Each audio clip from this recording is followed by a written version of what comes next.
Peace, everybody. I'm Rosa Clemente. This is a show I was doing for a while, and we're going to try to restart it. It's called Disrupted Chaos. Definitely want to acknowledge so many people right now that are struggling with COVID, especially, pretty much everywhere. But our African American, Latino, and Native American community are really being ravaged by now. I hope people are paying attention to what's happening in El Paso, Texas, that they can't let people into the hospitals. There are now more tractor trailer morgues for people who are dying. It's dire. The situation that we're in is dire. So I'm glad to have a guest on that is an activist herself. So let us welcome Eva Longoria. Hi, Rosa. Thanks for having me. Thanks for being here. I know how hard you're working. I guess first, are you and your family safe? We are. Thank you for asking. We are in between Mexico and LA, mostly in Mexico. And Mexico is very, very, very bad with COVID. It's a lot of misinformation from the government in Mexico. I think Mexico had one of the highest rates a couple days ago. So yeah, you know what? I have to say, we have to recognize we're in a place of privilege, right? Like I'm in a home. I don't have to go to work without PPE. I, am pretty removed from that struggle that a lot of our brothers and sisters are going through, especially Latino essential workers. We're 18% of the population, but Latinos are 34% of essential frontline workers. Your healthcare workers, your nurses, your farm workers, often going to work without PPE, working 2 or 3 jobs. They're keeping this country running. And so I pray for them, and I pray for anybody really who's on the front lines. But you mentioned Black and brown communities are being disproportionately affected by this virus. Yeah, and I said Ava, and it's Eva. I know Ava. I know no, Eva. It's Eva or Eva. I know. I'm like, but it's Eva. You can call me anything you want. Yeah, and now we're dealing with this maniac as we've dealt with him for 4 years, but like it's almost like the slow burn of the next 63 days. Like no one is sleeping. We found out yesterday that he was thinking of attacking Iran just randomly. Like, why not? And I think a lot of us were like, listen, he's on some temper tantrum, like scorch earth, burn it all down. Everybody's going down with me, and I know as an activist that you worked extremely hard on supporting Biden and Harris, but like, how are you feeling every day we wake up and he's still the president? I know it's going to be a long road. First of all, I would say, we all worked hard, specifically in the Black and brown communities, to combat the normalization of racism, the normalization of white supremacy, the normalization of misogyny in society. He gave permission to that arm of this country to, voice their opinions, and it went beyond opinions. They released a vitriol and anti-immigrant rhetoric and obviously racism and injustice. He just lifted up injustice, and it was like, we want to move past that, and America has spoken that that's not what we stand for. So I do think, though, the disparities in our communities extend way beyond a Trump, right? This was an easy election to me because there's a racist, bigot, white supremacist on the ticket. We're not always going to have that. Like, white supremacy and patriarchy come in many forms, and they're in many systems, right? And so I want to make sure our people know that we can't rest on our laurels and go, oh, thank God, okay, Biden and Harris are going to fix everything. That's not true. We're going to have to continue to fight this in the private sector, because you can't change policies until you change the culture. We got to change our culture. We got to change the hearts and minds of our brothers and sisters outside of the Black and brown community. We can't forget white people and white women specifically voted overwhelmingly for him. And so we have to kind of figure out why they support so much injustice towards us. Like, where's the humanity, right?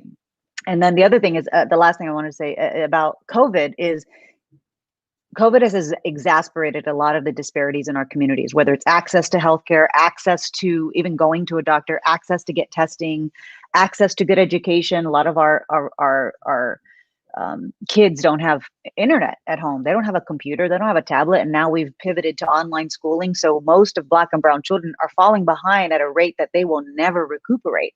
So all of those issues and disparities weren't caused by COVID, right? So there was a problem pre-COVID that we've got to address and look at. There was a problem pre-Trump that we've got to fix, and we've got to kind of really create solidarity to face that problem, all of those disparities. Yeah, I agree with most of what you said, although at this juncture in my life, I am not interested in talking to white liberals at all.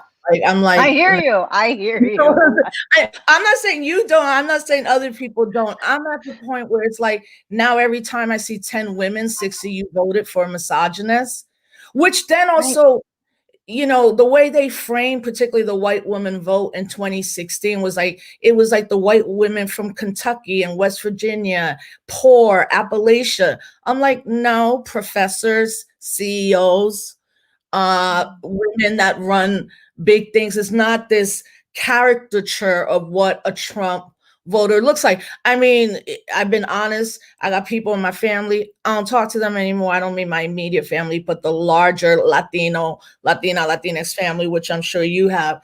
And it's like, no, I'm not even, what do you, you're wearing a Trump hat. Get out of my mom's house. Like, it's not going down, you know? But why do you think that is? Why do you think those women voted that way? Like, why? I would love to know the answer.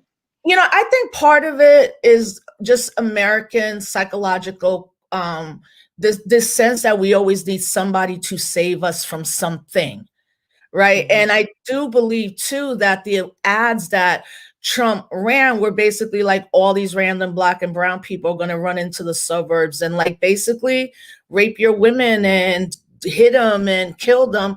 He kind of harkened back to The Birth of a Nation, the first movie, you know, one of the first movies that was about Black men raping white women and white women jumping off cliffs, and that was shown in the White House. So I think there's still that exists in our culture, that particularly like Black and brown men are the scary rapists who are going to run up in your house and take everything you got.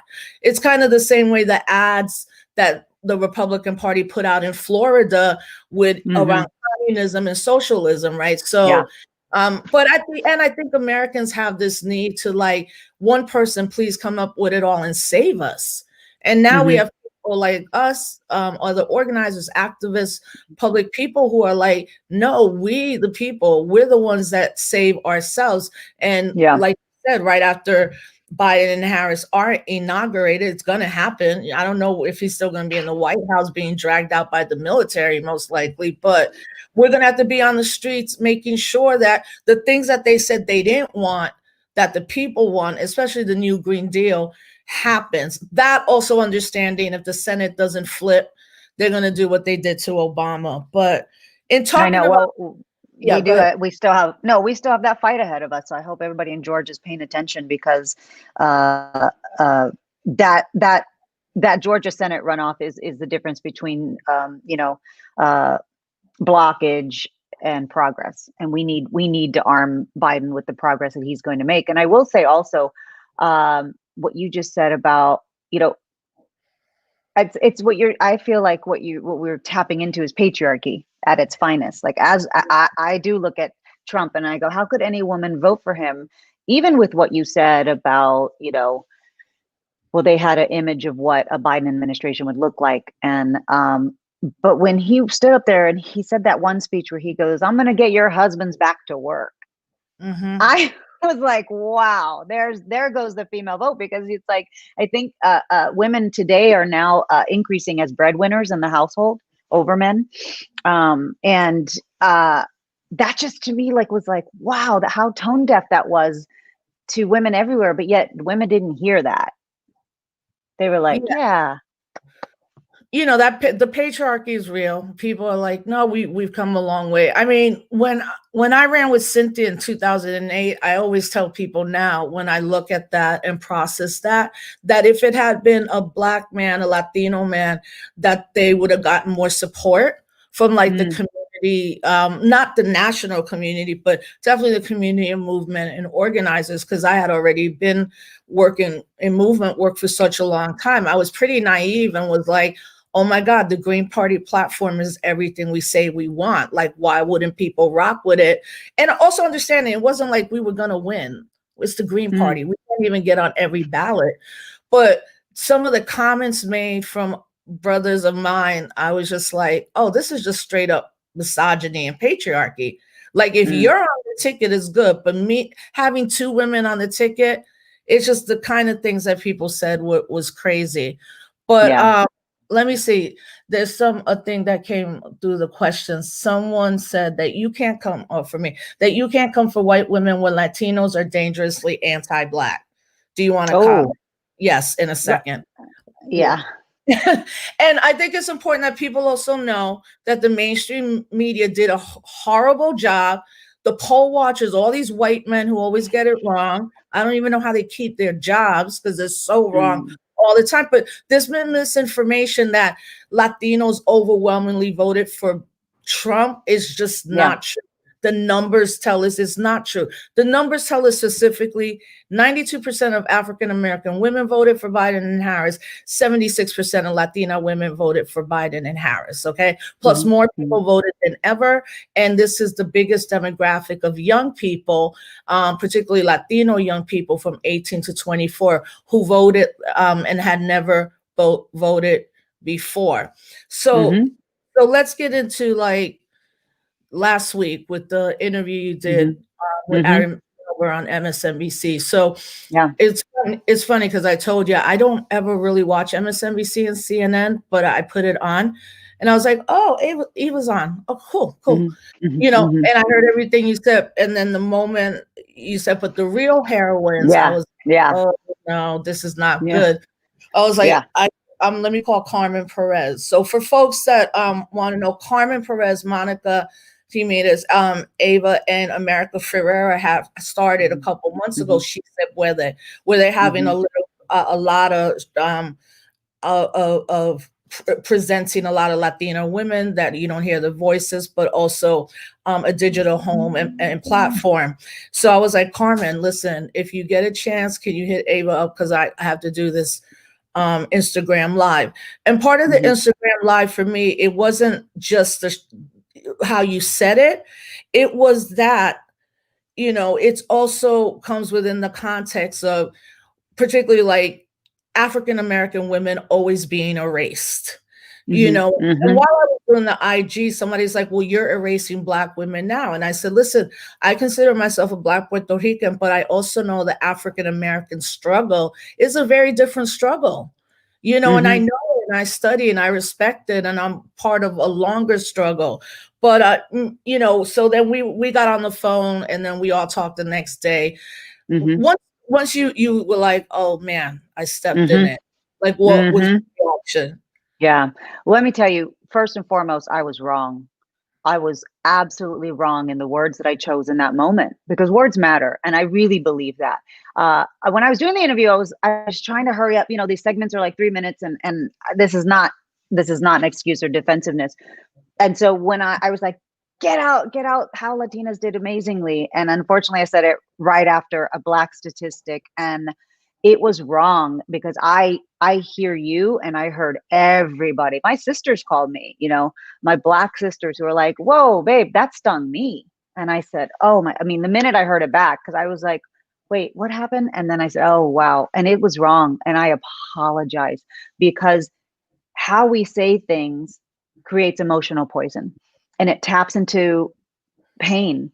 that I think many of us experience, but specifically the Black female community, right? Because there's a collective exhaustion of being erased. You and I talked about this before, and I was really grateful for everybody who doesn't know. Rosa jumped on the phone with me at 11 o'clock that night. I was like, "Are you awake?" She's like, "I'm awake." I was like, "I fucked up. I am so sorry. How do I let people know my heart and my intentions?"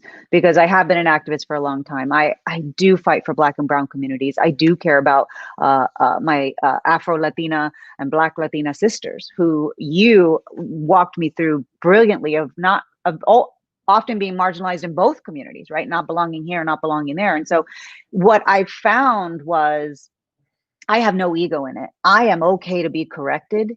And I applauded everybody who, people call it a backlash. I call it education, and I call it outreach, and I call it correction, right? Like, we have to be okay for people to call you on your shit and go, "Hey, I don't care what your intention was. This is how it was received."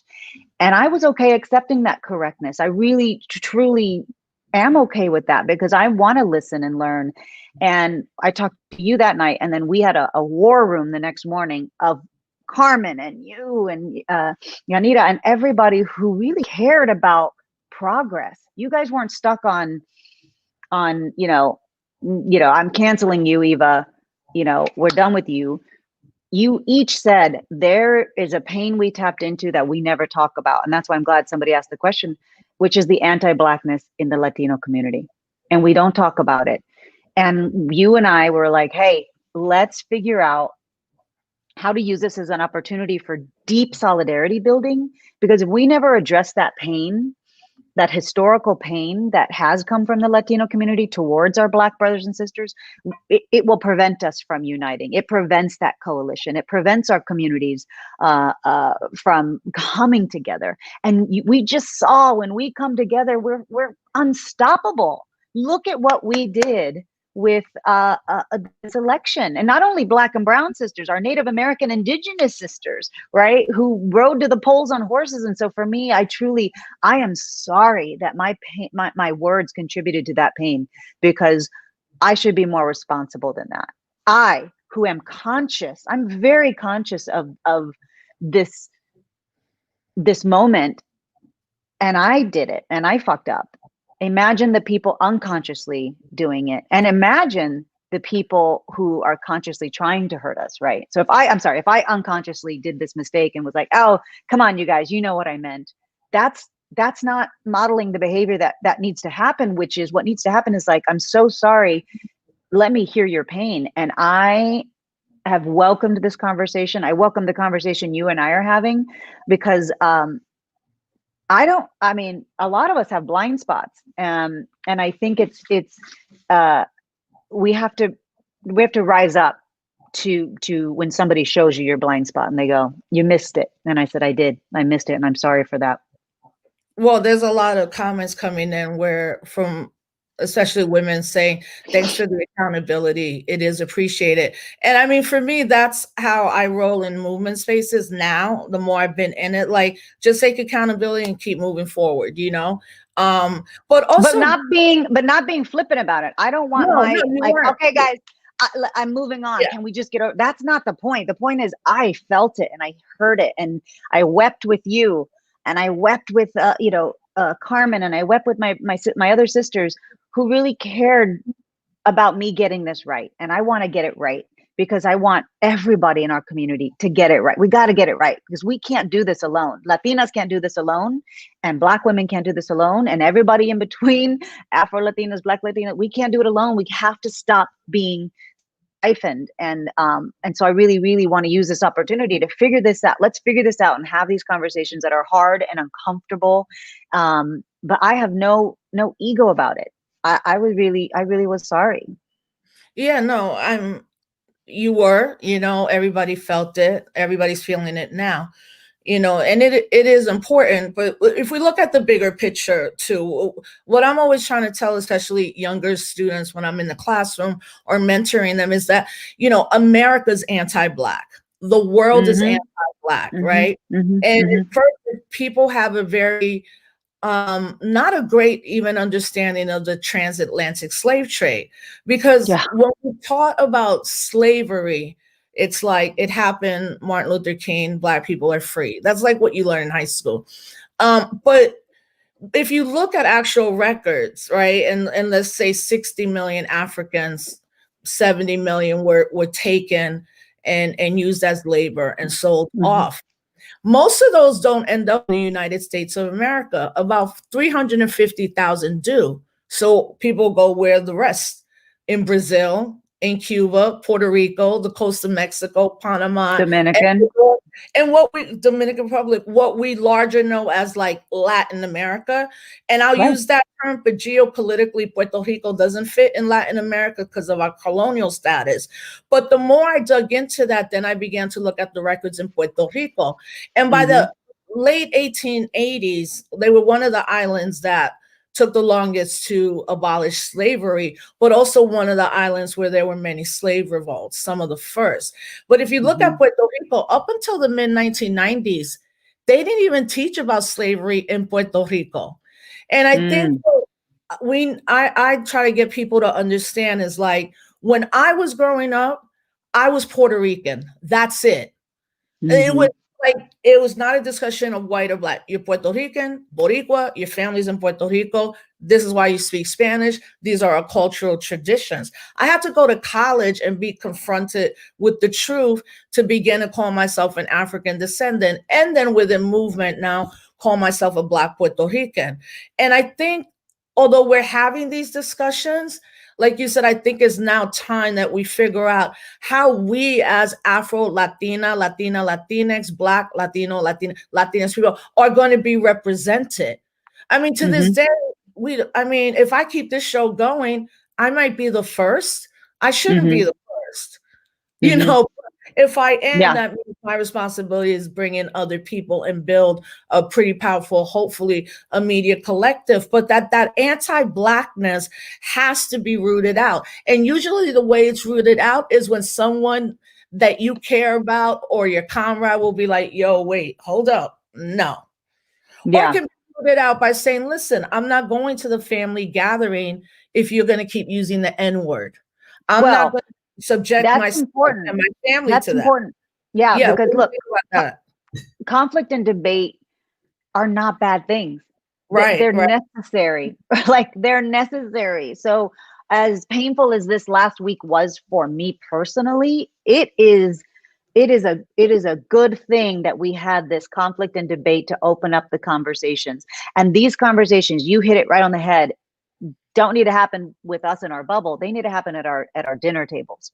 They need to happen with that uncle who says the N-word. It needs to happen with women in our family who are like más calladita, más bonita, right? Shh, don't make too much noise. Don't stand up. There's you probably read that book, Well-Behaved Women Seldom Make History, right? So just be well behaved and be quiet and just sit there. But we have to continue to point at the problem, which is patriarchy at its finest, and systemic racism. Because you said this too, all of our struggles are different. Yeah, for sure, our struggles don't look the same in the Black and brown community, but our oppressors are the same. The system is the same that is affecting both of our communities in different ways. And I don't mean to say that in a binary way, because I do think it's hard being brown in a Black and white world. It's very hard, because we are considered white, right, by race. And so we do have white privilege. We are white passing in moments, but then our darker skinned brothers and sisters of the Latino community, whether they're from the Caribbean or Latin America or even Mexican, indigenous. My dad is, it looks very, very indigenous. And I remember when Arizona passed SB 1070, show me your paper laws. I had anxiety about my dad getting pulled over because he looked Mexican, even though he's an Army veteran, served in this country. I just thought, wow, I don't know what I would have done if that law was applied to my father, who's an 8th generation American, Yeah. And I also, this binary that we're in, whether it's race or gender, does not allow for nuanced conversations, but it also, like people will say everybody in Puerto Rico is anti-Black. And I'm like, nah, dude, you can't say that. Like what you can say is the cultural upbringing has elements and aspects that are anti-Black. But if you're going to go to Luisa or Carolina or La Bella, those are Black Afro-Puerto Ricanos. And what you notice the most is that they don't have equity in their lives, that they can't even walk around. Like the people in Luisa hardly ever leave Luisa because they're safe there. And they're like, well, I'm not going to go to Isla Verde or Old San Juan because the police are going to mess with me. But I've seen in the last 2 years, I was like even 3, 4, this explosion of young people that identifies Afro-Black and the 3 L's. So what I think people do also have to understand that there is no demographic data on us as Afro-Latino people. There's not a box you can check. It's not on the census. It's very like brandy on time to be like, oh yeah, let's talk about Afro-Latino, this, that, and the other. And a lot of those conversations are cultural, which are important. But I think it's always easier for people to latch onto the culture, but not latch on to the movement for Black liberation, right? So like, yes, we all drum and we eat the same food. Yeah, but you're still saying anti-Black stuff and you're Black. Like, and what it really comes down to is what Frantz Fanon, a great philosopher, said: colonized lands, colonized minds. And that particularly the immigration experience is just trying to get somewhere at this moment to have some safety. But then when you do arrive, if you're phenotypically indigenous or Black, you're also being already racialized, even if you don't racialize yourself, because the American project is one of racialization and creating race. But we can't, for me, I really struggle with those who call themselves Afro-Black, Latino, Latina, Latinx that are not doing the work, that are not understanding that, like, you can't just blankly say like every Dominican is anti-Black. And if they were, why? Well, because they have a dictator, Trujillo, who was horrific, who slaughtered Haitians, who wanted to be so white, he put white powder on his face, to do speeches. He incentivized whiteness. Those things carry on into our psychic memory and trauma and history. So when we have these conversations, you have to give people a little grace and be like, wait, here, let me hip you to this book. Oh, wait, here, watch this documentary. Oh, wait, you're right. Hollywood is not only not representing Latina women in the variety of people that we are, they're also not really checking for Afro-Black Latino people, except the ones that are in Hollywood that also join and are part of this kind of thing. But I really believe you have to unroot it. Like how you were talking earlier, that unconscious bias. Yeah, there's a great book called Blind Spot, and it's about cultural biases by I have it here, but I'll put it in your chat. But that's the thing, is like, educate yourself, right? I'm not an expert on any of this, but I'm pretty literate. Like, I love to read and I love to dive in. I don't know if you read Paul Ortiz's book, African American and Latinx History, and he really centered. And he really centers unapologetically African American, Latinx, indigenous voices in U.S. history, which is always refreshing to me because we are left out of those stories. Occupied America by Dr. Acuna is the Chicano 101. I have my master's in Chicano studies, and that is the book. He's the godfather of making sure Mexican American history and people understand that. But a lot of that is decolonizing the mind, right? Like, and it's so funny because I did my DNA, and all my life, I'm like, soy mexicana de corazón. I'm like Mexican. I embrace it. And my dad always told me, he's like, we're not Mexican, we're Spanish. I'm like, I mean, yeah, okay, we're Spanish. And when I did my DNA, I was 85% Spanish, which meant we were the colonizers, right? Like maybe in the 1600s, right? And I thought, and it broke my heart because I was like, oh my God, I'm the bad guy. And going through my master's and really navigating that search for identity, which we all, like you said, there's not a box that you can check on a census, but why do we always have to check boxes? Why do I have to check a box to really explore this world in my front facing agency? And that's hard. It's hard. And so I think it just gets more complicated when you are don't fit into the binary boxes, gender wise as well, right? If you don't identify as either gender, you don't identify as Black or white, you don't quite, you may be Afro-Latina, but maybe, I don't know. And then, oh, wait, but I'm light skinned, but I'm Afro-Latina. So then there's colorism, right? And then on top of that, if you're queer, and then on top of that, if you're older, right? So that there's ageism and color, like there's a lot that are put upon us. And here's the thing that we cannot do. And this is why I want to unite our Black brothers and sisters, is you can't rank oppressions. You can't go, well, I got it harder because I am this, this, and this. And I go, oh, yeah, well, I'm this. That's when it gets dangerous. And we should continue, again, to point at the problem. We're not the problem. We should all be linking arms in this fight and leaning in. I remember, yeah, go ahead. I think I get what you're saying about Olympics oppression, because it's a very, it's something that happens in the academy a lot and talked about, but there has to be an acknowledgement that particularly it is African-American men and women that are being murdered by the police. Latina are as well, but the disproportionate state sanctioned violence. And I think what that doesn't, it often doesn't allow for us to, it means that we're in solidarity. And I think there's something also about not understanding social justice history. There's no movement you've ever seen where we haven't had some type of solidarity. If it's Vieques, Al Sharpton got arrested for trying to work on Vieques and get Vieques free. If it's about ICE and immigration, we're going to see African-American brothers, Native people, quote, American citizens, Puerto Ricans. We actually have to show up more because our undocumented brothers and sisters might not be able to take that certain risk. But there's a comment, and it says, between this, Evelyn Lozado, Fat Joe, claiming he's Blacker than some Black people, and J-Lo saying, Negrita, I'm tired.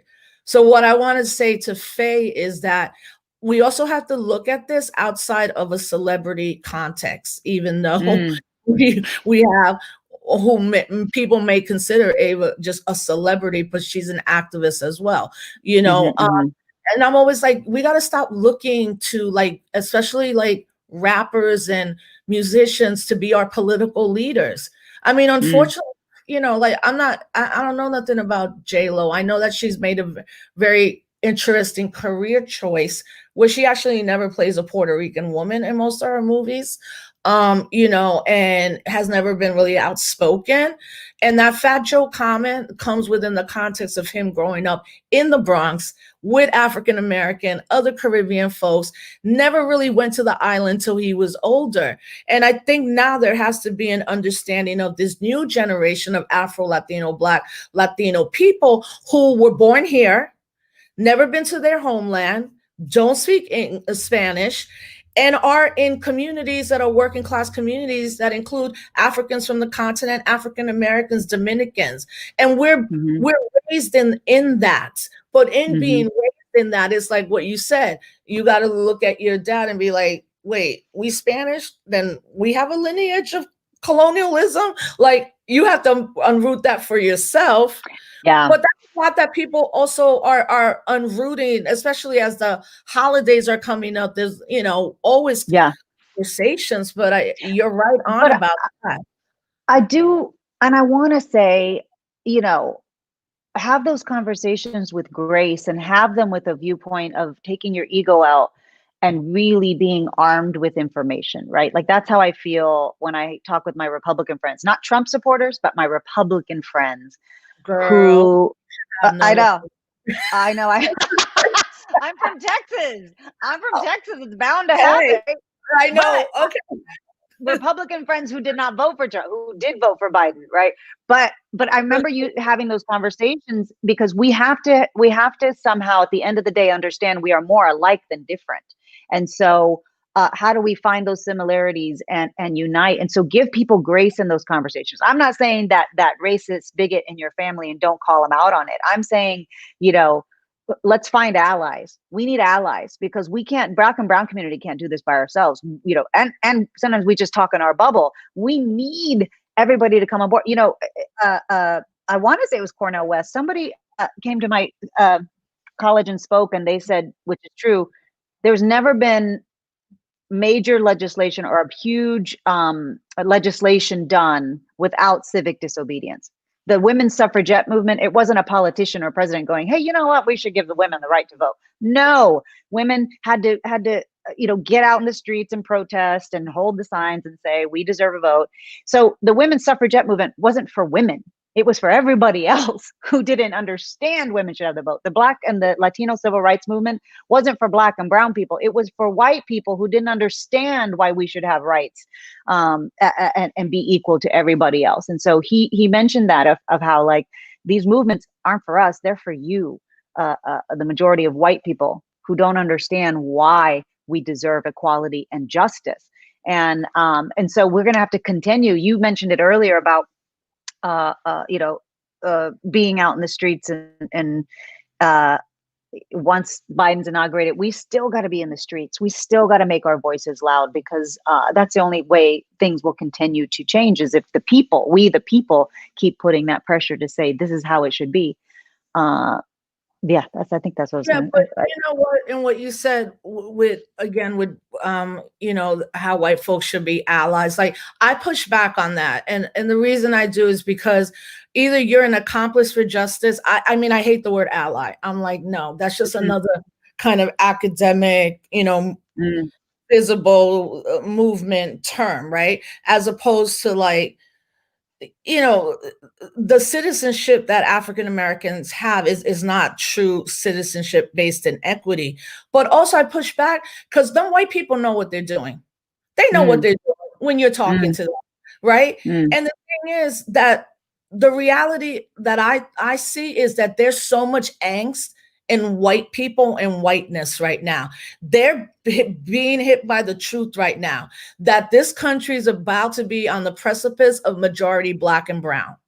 So we know that as Black and brown folks, African indigenous descendant, what we don't realize is we can very well be South Africa, the majority ruled by the minority. Except in America, that minority will also include trillionaires, you know, like 20 families that have more income and wealth than the rest of us in this country.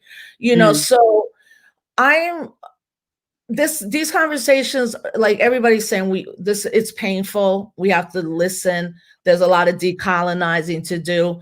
Yeah, that's what it is. And that's why we're gonna, you know, keep having them. That we can't, I don't think you could dispose of people. I do, however, find it a little interesting that your comment was like, it went so broad and so much negativity, but meanwhile, like Ice Cube and 50 Cent were lauded for being different.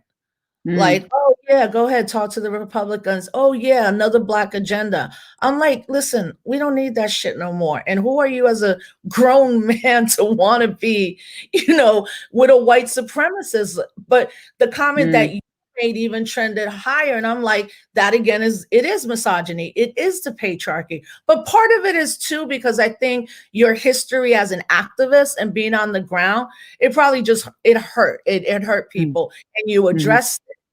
But what do you think then, you know, in terms of how you see yourself moving in the different circles that you're in? Are you seeing this conversation happening? Are people like, oh, wait, I never thought of that? Like, yo, okay. Yeah, I will tell you, let me tell you something that was super surprising to me in this lesson is my Afro-Latina sisters. I always assumed they did fall under the umbrella of Latina. I could see where you said this. You opened my eyes to this, of like, you tried to join the Black Lives Matter movement at one point, and they said, no, you're not Black. And I thought, oh, okay. but surely Afro-Latinas are Latina because of one strong point, because of language, right? So I have one of my good friends, she's Dominican, and she goes, no, I don't, I feel more shunned by the Latino community because of my hair. Or I feel, even I was like, no, but you're Latina. Her first language is Spanish. And so that's how we speak. And so when I was like, wait, you feel marginalized? And she said, yeah. And I had never known that, because I assumed all Afro-Latinas, of course, are under the umbrella of Latinx, but they don't feel that way. And I thought, wow, yeah, that's right.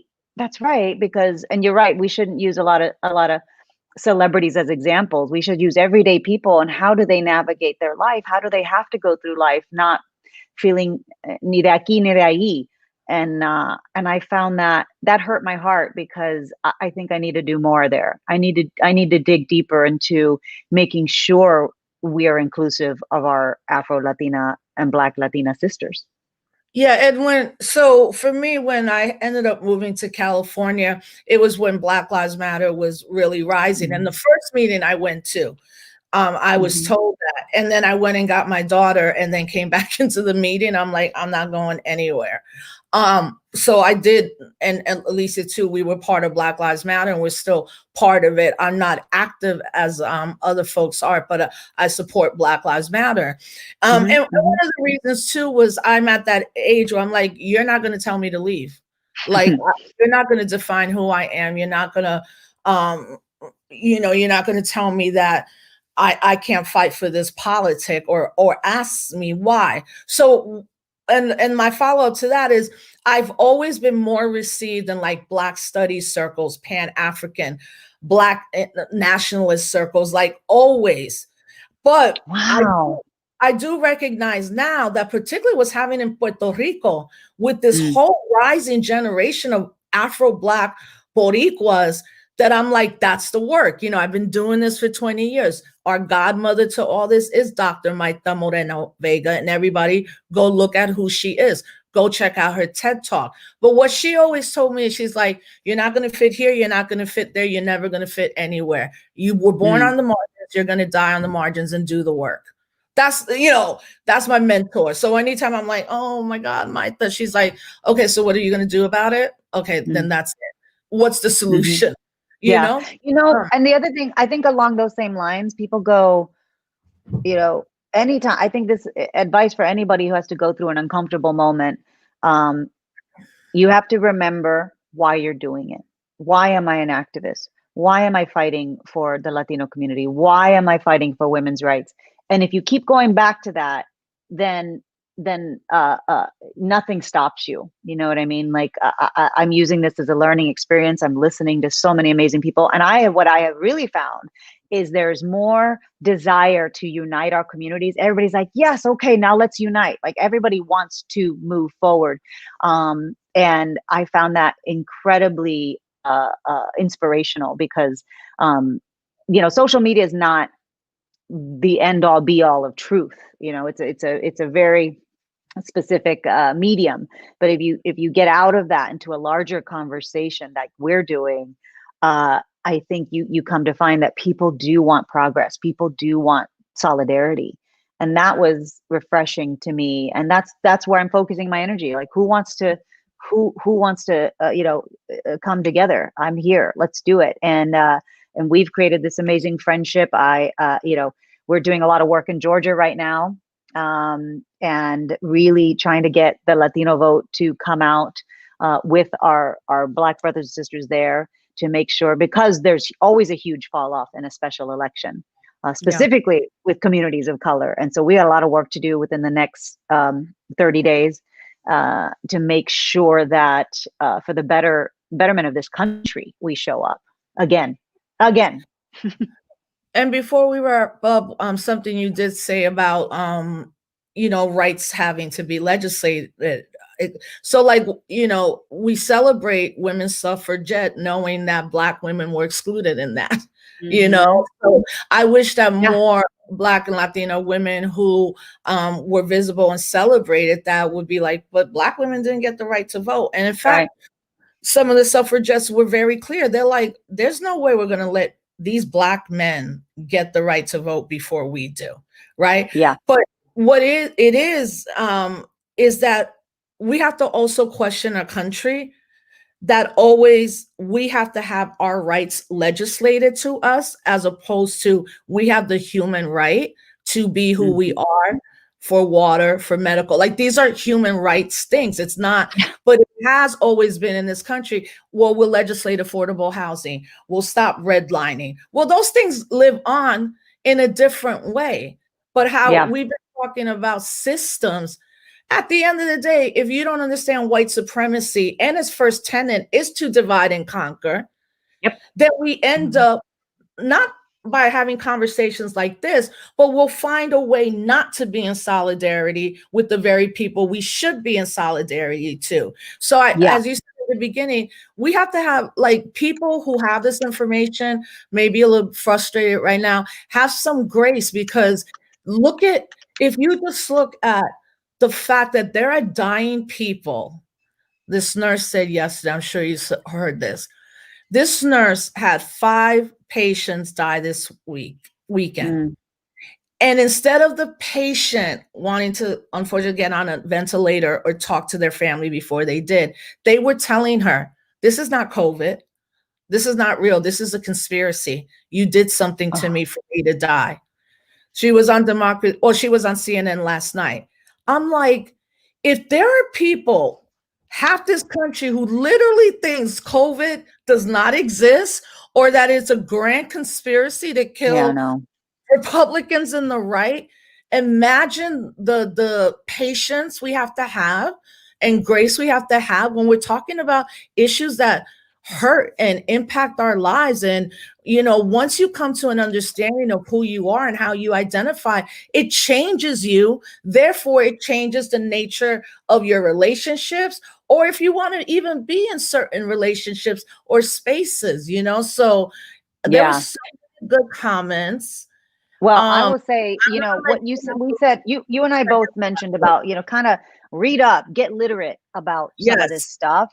What Black Lives Matter did beautifully was, when everything was happening, a lot of the Black activists said, it's not my job to educate white people on this struggle. Go educate yourself. And they gave reading lists. And I agreed. I was like, let me go do the work. Let me go do the work. And a book that blew my mind was So You Want to Talk About Race by Ijema Oluo, that really walked you through what systemic racism was. Number one point being, it is a divide and conquer. And so we, Black and brown communities, have to have our antennas up right now, because, we won the election, right?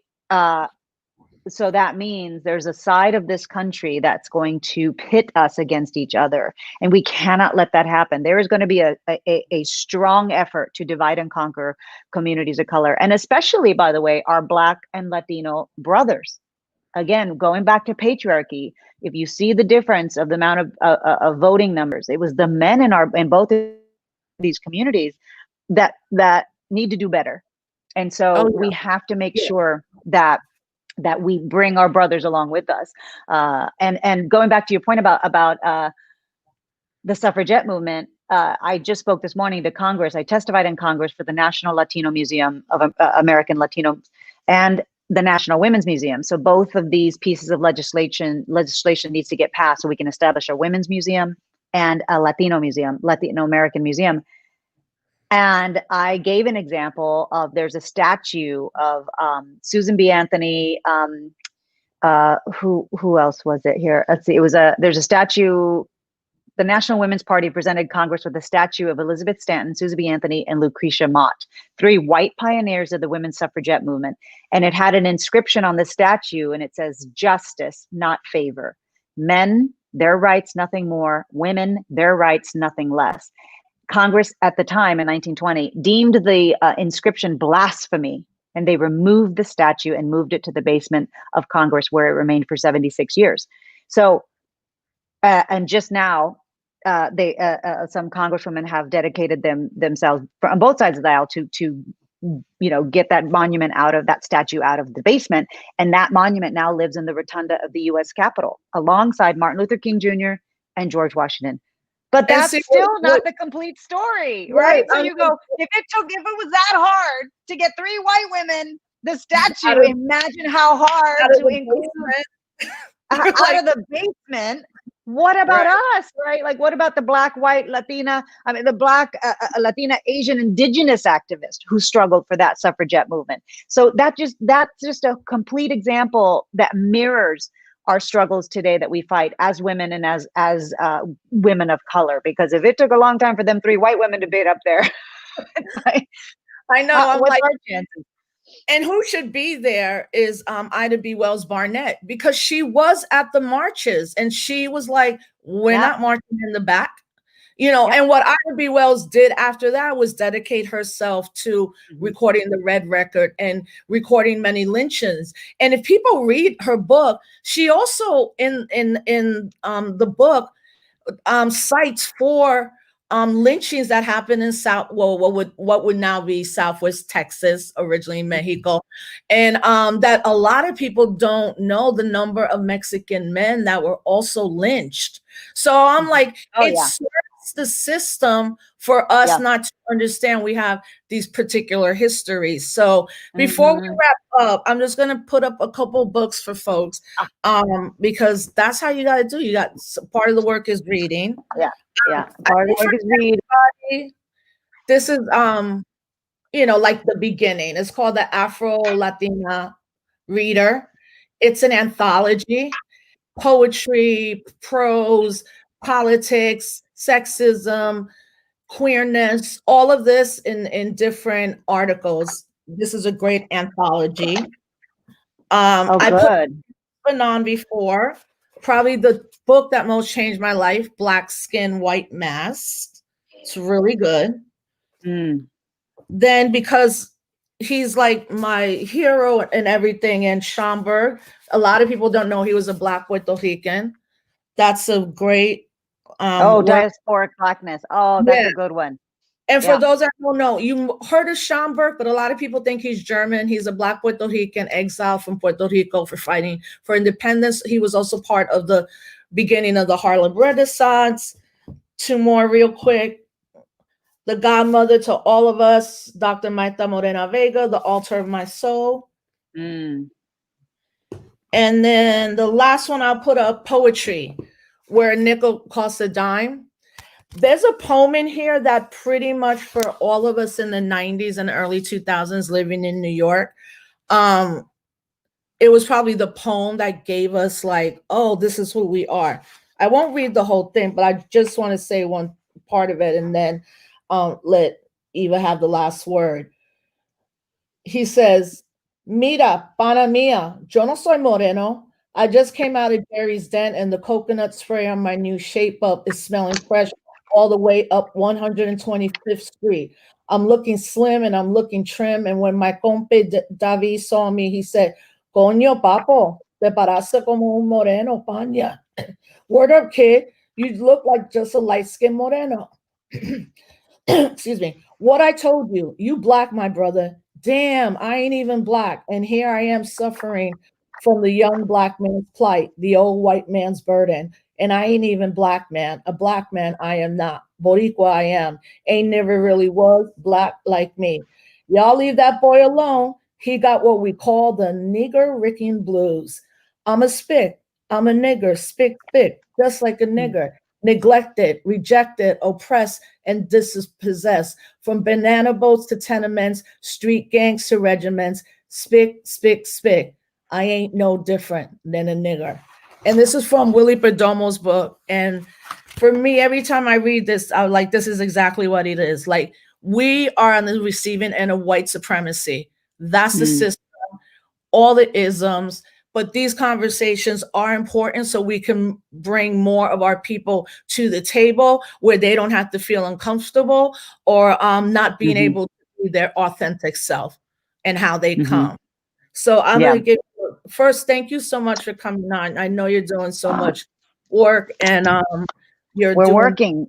The fight never stops. The fight. No, thank you for having me on and thank you for being a mentor during this moment and this time. And I just have so much respect for everything that you're doing and so much respect to everybody who's working so hard. A lot of people are working hard. And so in my effort to uplift Latinas, I meant to uplift all women of color, because what we are saving this country. Women of color will save this country.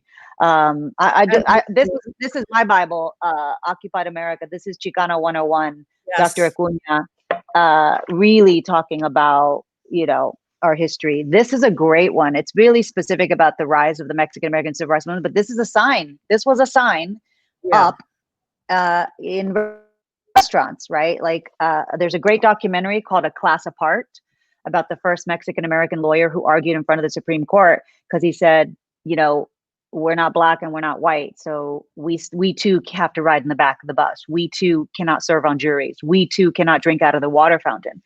And the Supreme Court was, the Texas Supreme Court was saying, yeah, but you're white, right? And Gus Garcia, they took it all the way to the Supreme Court. And because of this case, it was the same year as Brown versus the Board of Education. So nobody really heard of this case.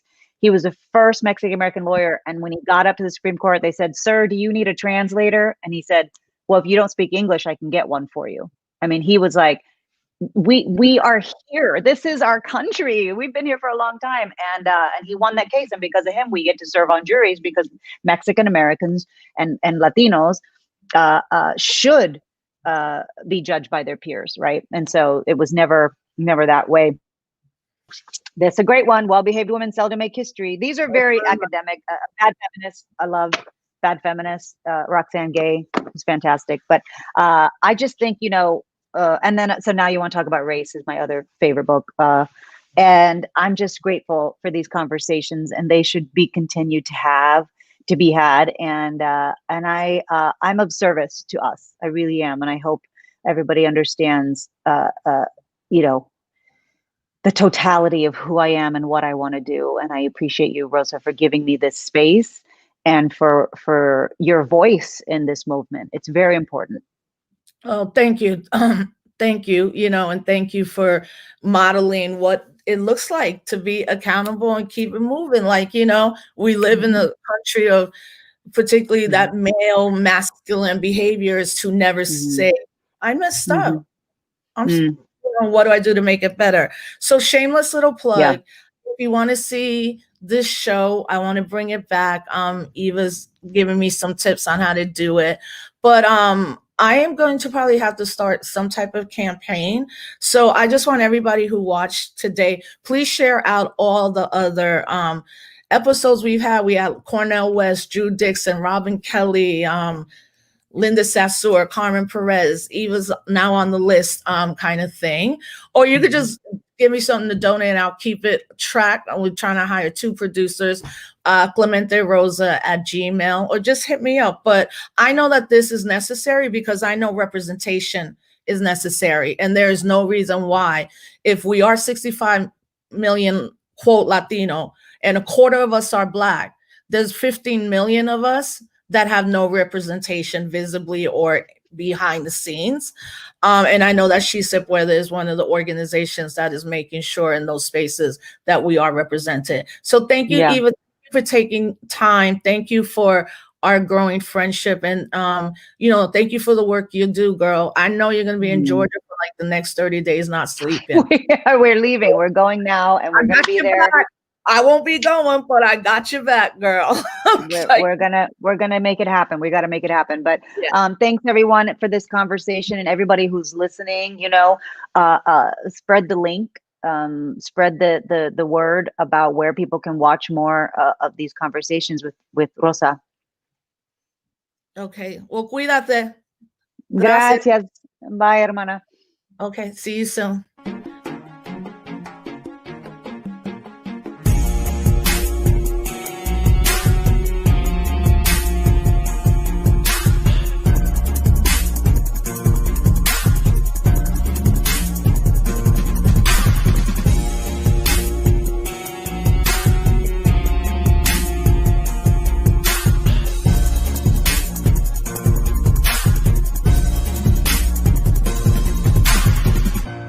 They don't want you to know the truth.